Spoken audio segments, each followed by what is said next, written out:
guys, another blessing, another fishing. So samahan niyo po kami, let's go!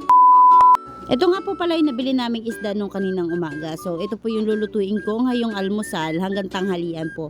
So ang gagawin ko pong luto dito is prito at saka sinigaw. So hinati ko lang po yung binili nating isda para at least umabot po siya mula umaga hanggang tanghalian. So gin-fried ko lang po siya. Tapos yung samaral dilaw naman po or dalap po kung tawagin sa iba, sinigang ko po. Bulaklak nga po pala ng katuray yung hinalo ko sa kanya. Tapos nagready na rin pala ako ng babaunin namin kasi ito po yung kakainin namin sa tanghalian. Pagdating nga po pala namin sa playa, wala pa po yung baka na hinihintay namin. Kaya syempre wala kami magawa. Naglinis nga po pala muna dyan yung asawa ko. Ano sana all nililinisan? Charot. At maya-maya nga lang po pala dumating na po yung bangka na hango natin. So nagpadala na tayo dyan ng banyera sa taas ng bangka para mahango na po siya.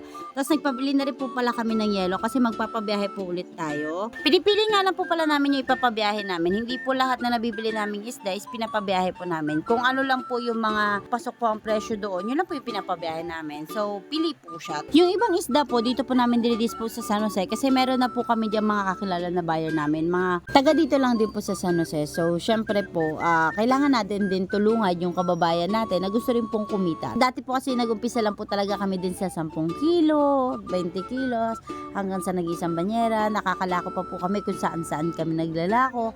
Nagkaroon din po kami ng pwesto para po sa pagbebenta ng isda.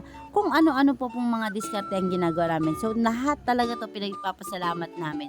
Na alam yun, yung maliit na bagay dati na hindi mo in-expect, 'di ba? Na mangyayari tapos biglang natupad sa isang ilap ganyan. Pero syempre kailangan pa rin natin ng diskarte at saka dedikasyon, no? So yun lagi talaga at saka hindi. Lagi namin sinasabi talaga mag-asawa, lagi natin ipagpe-pray yung mga bagay-bagay na kailangan natin gawin sa buhay. So ayan, may mga surahan tunay. So sa nakakakilala pa ng surahan tunay, pag-isan, alam nyo kung anong luto ang pwede dyan. Meron din nga po pala tayong mga talakitok na napamili, kasama na rin po yung lapu-lapu at saka lawihan. Dati pala hindi ko alam kung ano yung mga pangalan po ng mga isda niya kasi dati ang alam ko lang tilapia, bangus, aloy, mga ganun lang, yung mga simpleng isda lang. Pero dati hindi ko talaga alam kung anong tawag dyan, tapos hindi ko rin alam kung anong luto yung pwede dyan. Kaya kung hindi mo kilala, magpakilala ka tapos kunin mo yung number.